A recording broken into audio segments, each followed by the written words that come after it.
आपका पराक्रम आपके काम आएगा कि नहीं? आपके भाई बंधु तब आपके साथ खड़े होंगे कि नहीं जब आपको उनकी आवश्यकता होगी। कैसे बातचीत करेंगे आप अपने भाई बंधुओं के साथ? कहीं आप ही स्वार्थी तो नहीं साबित होंगे इस संबंध में? नमस्कार दोस्तों, मैं यश कुमार उपस्थित हूं आपके समक्ष एक और ज्योतिष विवेचना के लिए। आज की ज्योतिष विवेचना किसी राजयोग को बताने के लिए नहीं है। यह कुंडली में एक ऐसी स्थिति को बताने के लिए जो हर एक जातक की कुंडली का विश्लेषण करते समय देखी जानी चाहिए। आज मैं जो आपको बताने जा रहा हूं यह संबंधित है बुध से और राहु से। बुध, इस ग्रह के बारे में सोचिए, न तो इसे इतना सम्मान प्राप्त है जितना कि गुरु या शनि को, न तो इसे सूर्य के समान ग्रहों का राजा माना जाता है, और न ऐसा ही माना जाता है कि मंगल या राहु के समान यह आपकी तिजोरियां पलक झपकते भर देगा या अथाह धन संपदा दे देगा। इसके प्रभाव के बारे में जो कुछ भी हमारे शास्त्रों में कहा गया है, मुझे लगता है कि बहुत कम है। इस ग्रह का प्रभाव हमारे जीवन पर बहुत ज्यादा पड़ता है। हमारी सोच विचार, हमारी निर्णय लेने की क्षमता, हमारा बोलना, जिसके पीछे की हमारी बुद्धि होती है, यह सब इस ग्रह के द्वारा निर्देशित होता है। और राहु के बारे में हम बहुत जानते हैं कि यह एक छाया ग्रह है, सदैव वक्री रहता है, इसका प्रभाव बड़ा विकट होता है, इत्यादि इत्यादि। और सारे सच के अलावा बहुत सारा भ्रम भी, और यह भी कि राहु स्वयं भ्रम है। हमारे जीवन पर राहु का प्रभाव यदि होता है तो हर एक व्यक्ति इस बात से डरता है, क्या होगा मेरे साथ? कहीं काल सर्प दोष तो नहीं है? कहीं राहु काल इत्यादि का प्रभाव तो मेरे कार्यकलापों पर नहीं पड़ रहा है? आज मैं आपको इस विश्लेषण में कुछ ऐसी स्थितियां बताता हूं जिसका प्रभाव हमारी बुद्धि पर पड़ता है, हमारी वाणी पर पड़ता है, जिससे हमारे संबंध लोगों के साथ कैसे होंगे यह नियत होता है। बुध क्या है? बुध आपकी बुद्धि है। कुंडली में जहां पर भी बुध होगा, जहां पर अर्थात जिस भाव में होगा, उस भाव से निर्देशित जो विषय हैं उनके अनुरूप आपकी बुद्धि होगी। और कुंडली में बुध जैसे होंगे, प्रबल या निर्बल, उस प्रकार से आपकी बुद्धि कार्य करेगी। यह मैंने अपने 29 वर्षों के अनुभव के दौरान बार बार देखा और आजमाया है। बुध आपकी कुंडली के कारक हों या न हो, आपकी कुंडली में सकारात्मक प्रभाव देने वाले हों या न हो, लेकिन आपकी बुद्धि पर प्रभाव अवश्य डालते हैं। और राहु स्वयं भ्रम है। राहु आपकी अधीरता है, राहु आपका षड्यंत्र है, राहु आपका निरुत्साह है या अति उत्साह है। राहु की जब भी चर्चा होती है, अति शब्द लगाया जाना चाहिए हर एक उस बात के पहले जो राहु के द्वारा निर्देशित होने वाला है।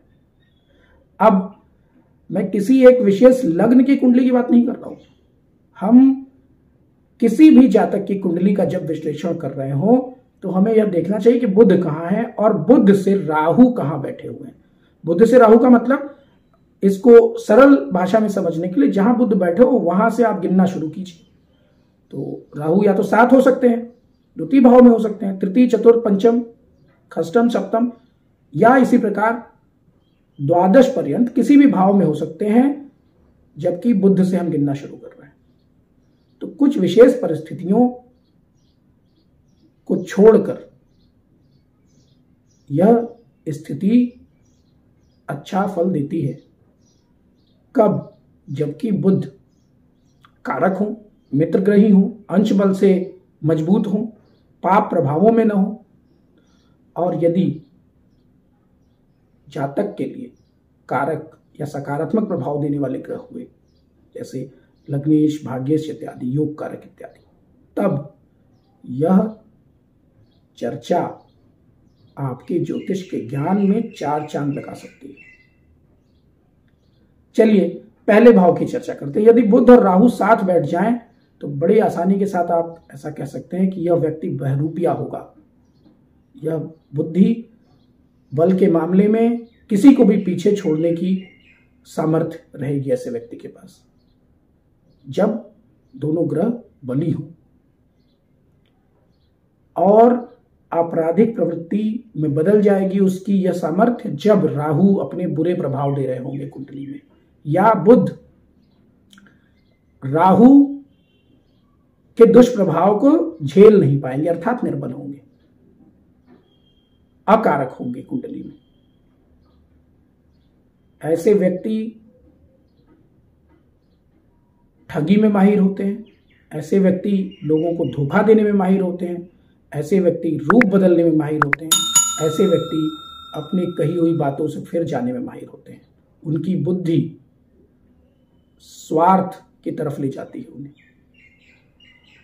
लेकिन यदि बुध कारक हुए और अच्छे प्रभाव दे रहे हों तो व्यक्ति अपने इस गुण का उपयोग करता है और उसी के माध्यम से अपने जीवन में सफलता प्राप्त करता है। अब प्रथम भाव क्या है? प्रथम भाव चारों केंद्रों में से एक है। हम कहते हैं 1 4 7 10। तो प्रथम भाव के बारे में मैंने चर्चा बताई, क्यों? क्योंकि यह एक युति का केस है।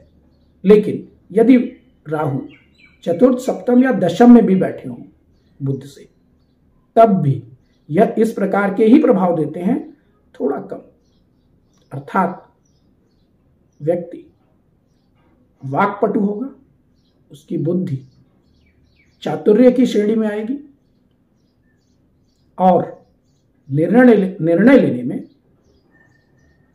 तेज गति से निर्णय लेने में सक्षम होगा। लेकिन यही मात्र दशाएं तो नहीं है। राहु तो किसी प्रकार भी अवस्थित हो सकते हैं। केंद्रों की चर्चा हमने की, लेकिन अगर केंद्र में ना बैठे, त्रिक भावों में बैठ जाएं, खष्टम, अष्टम या द्वादश, अर्थात राहु बुध से एक घर पीछे हो या राहु बुध से खष्टम या अष्टम में हो, तब यही दशा उलट हो जाती है। व्यक्ति की बुद्धि जड़ हो जाती है, न तो वो तेज निर्णय ले पाता है, न तो वो सही निर्णय ले पाता है। इसके अतिरिक्त निर्णय लेने के लिए सोचता रहता है, बहुत लंबा समय वह सोच विचार में व्यर्थ करता है। उसके बहुत सारे निर्णय अमल में ही नहीं आ पाते, मूर्त रूप ही नहीं दे पाता है अपने निर्णयों को। जड़त्व योग की भी चर्चा की जानी चाहिए, लेकिन मैं किसी विशेष योग की तरफ नहीं ले जा रहा हूं। जैसा मैंने शुरू में कहा इस वीडियो में कि मैं आपको कुछ विशेष स्थितियां बता रहा हूं जो राजयोग नहीं है, जो दुर्योग नहीं है, लेकिन हमारा जीवन कितना प्रभावित है ऐसी बातों से, यह सोचने का विषय है। ऐसे व्यक्ति जो निर्णय लेते हैं, यदि बुध प्रबल अवस्था में हो, मान लीजिए, वो निर्णय उनके काम नहीं आते। वो निर्णय उनके लिए सही होते हुए भी उल्टा प्रभाव दे देते हैं। अब आप कहेंगे सही होते हुए सही कैसे हुआ यदि उल्टा प्रभाव दिया? तो सही ऐसे हुआ, मान लीजिए कि कोई व्यापार शुरू करने का निर्णय लेना है या कहीं इन्वेस्टमेंट करने का निर्णय लेना है। वही इन्वेस्टमेंट, वही निर्णय उसी प्रकार के दूसरे जातक के लिए, या यही जातक यदि दूसरे को सलाह दे दे तो शायद बहुत अच्छा प्रभाव दे देगा, लेकिन इस जातक को नहीं देगा। क्यों? क्योंकि राहु खष्टम, अष्टम या द्वादश में से कहीं बैठे हैं और यह एक प्रकार का बुरा योग बन गया है बुध और राहु की स्थितियों की वजह से। लेकिन यदि पंचम या नवम में बैठ जाए, तब राहु पंचम या नवम अर्थात बुध से त्रिकोण में बैठे हो, तो व्यक्ति सही निर्णय लेता है,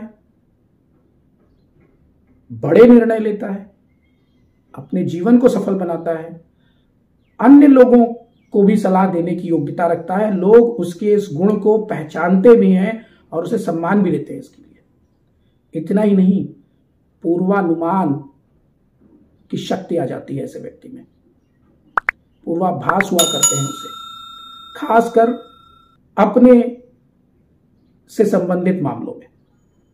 जब वो कोई निर्णय ले रहा होगा तो जिसे हम कभी कभी कहते हैं ना कि छठी इंद्रिय जागृत है उस व्यक्ति की, सिक्स्थ सेंस।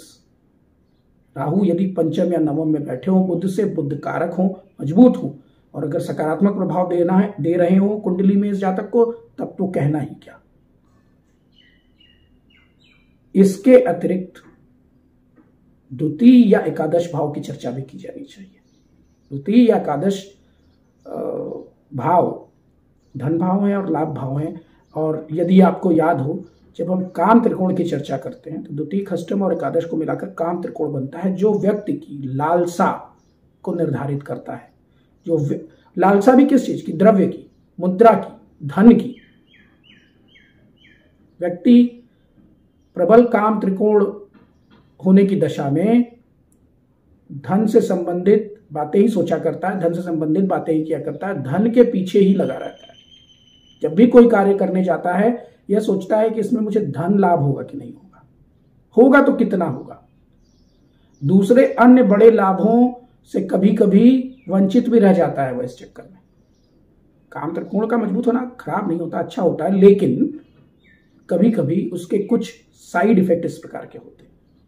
लेकिन हम काम त्रिकोण की बात नहीं कर रहे हैं, हम इस समय पर स्पेसिफिकली बुध से द्वितीय और बुध से एकादश भाव की बात कर रहे हैं। तो इस प्रकार से यदि त्रिकोण जो बना हुआ है जातक की कुंडली में, उस वहां राहु किसी प्रकार से अवस्थित हो तो व्यक्ति मनी माइंडेड होता है, उसके सब निर्णय धन कमाने के लिए होते हैं, उसकी बुद्धि धन प्राप्त करने की कोशिश करती रहती है, और यह इतना विजिबल होता है, यह लोगों को बड़ी आसानी से नजर आता है। वह व्यक्ति जिससे भी बात करता है उसको यह पता चलता है कि यह धन पाना चाहता है या इसमें से अपना लाभ देख रहा है। लेकिन यह मत समझिएगा कि ऐसे व्यक्ति बुरे की श्रेणी में गिने जाएंगे। यदि बुध कारक हुआ, कुंडली में सकारात्मक प्रभाव दे रहा है, तो लोग उनकी इस मंशा को जानते हुए भी इसे न्याय संगत मानते हैं। कभी कभी अच्छे सेल्समैन की कुंडली में यदि यह गुण हो, या जिसकी कुंडली में यह स्थिति बनती हो, वह अच्छा सेल्समैन साबित हो सकता है। धन ही नहीं, मान भी प्राप्त करता है राहु की ऐसी स्थिति से। यह स्थिति केंद्र या त्रिकोण, बुध से केंद्र या त्रिकोण में स्थित होने जैसी श्रेष्ठ स्थिति नहीं है, लेकिन तब भी अच्छी स्थिति। तृतीय स्थान पराक्रम का स्थान, शेष अन्य स्थानों के बारे में हम बात कर चुके। तृतीय स्थान की बात राहु के मामले में की जानी आवश्यक है। क्यों? क्योंकि तृतीय स्थान में राहु कारक हो जाते हैं, अच्छे माने जाते हैं। लेकिन यह तृतीय स्थान कुंडली का तृतीय स्थान नहीं है, बुध से गिनिए तीसरा स्थान। यदि राहु वहां बैठे हो तो तीसरा स्थान सहज का होता है, पराक्रम का होता है। अब बुध से पराक्रम और बुध से सहज, अर्थात बुध किस चीज के मालिक है? बुद्धि के और वाणी के। तो आपकी वाणी का पराक्रम मतलब जैसे आप बातचीत करेंगे, आपकी वाणी, आपकी वार्ता आपके सहज सहोदर मित्र बंधु के साथ, जिन्हें कि हम तीसरे भाव से देखते हैं, यदि राहु वहां बैठता है तो ऐसे व्यक्ति अपने भाई बंधुओं के साथ भी ऐसे रिश्ते रखते हैं कि यदि लाभ है तो मीठे, नहीं है तो रूखे। कुछ विशेष स्थितियों में जबकि बुध कुंडली के लग्नेश हो या भाग्येश हो या बहुत मजबूत स्थिति में हो, तब तो पराक्रम और भाई बंधु या मित्र व्यक्ति के काम आते हैं सदैव। अन्यथा ऐसी जातक का पराक्रम उसके काम नहीं आता, उसके भाई बंधु तब उसकी सहायता नहीं करते जब उसको आवश्यकता होती है। लेकिन उसकी वाणी और उसके निर्णय, उसके भाई बंधुओं के संबंध में, उसके पराक्रम के संबंध में बुध की निर्बलता या सबलता पर निर्भर करते हैं। इस प्रकार से बुध की स्थिति कुंडली में यह निर्देशित करती है कि कैसी बुद्धि होगी आपकी, तेज या कमजोर, और दिशा कैसी होगी आपकी बुद्धि की, मतलब आप निर्णय लेते समय किस चीज को महत्व देंगे, इसको निर्धारित करती है। बुद्धि की स्थिति इसी को निर्धारित करती है। और उस राहु की स्थिति बुध के सापेक्ष जब हम देखते हैं तो जो मैंने यह विश्लेषण किया है, इसे मैंने अपने ज्योतिष के अनुभव में बहुधा लगभग हमेशा सही पाया है। किसी योग, राजयोग की बात न करें तो भी आप समझिए, यदि राहु के सकारात्मक प्रभाव मिल जाएं बुध के साथ, तो ऐसा व्यक्ति अपने बुद्धि बल से, अपनी वाणी से, लोगों से वार्ता करते समय उनकी मंशा को समझने की सामर्थ्य से अपने जीवन में सफलता प्राप्त करता है, धन अर्जित करता है, पद प्राप्त करता है और प्रतिष्ठा प्राप्त करता है। अपनी बुद्धि से कमाकर अमीर होने वाले जातक ऐसी स्थितियों को धारण करते हैं अपनी कुंडली में। आज की अपनी इस चर्चा को यहीं समाप्त करता हूं और आपसे आग्रह करता हूं कि यदि यह वीडियो आपको उपयोगी लगा तो इसे अपने बंधु बांधवों, मित्रों के साथ अवश्य साझा कीजिए। और यदि आप ऐसी चर्चाओं में शामिल होना चाहते हैं या हमारे लाइव कार्यक्रमों में अपनी कुंडली का निःशुल्क विश्लेषण कराना चाहते हैं तो अवश्य हमारे चैनल को सब्सक्राइब कीजिए, हमारे वीडियोस को लाइक कीजिए। और हमसे आप व्हाट्सएप पे संपर्क भी कर सकते हैं, नीचे डिस्क्रिप्शन में हमारा व्हाट्सएप नंबर उपलब्ध है। धन्यवाद।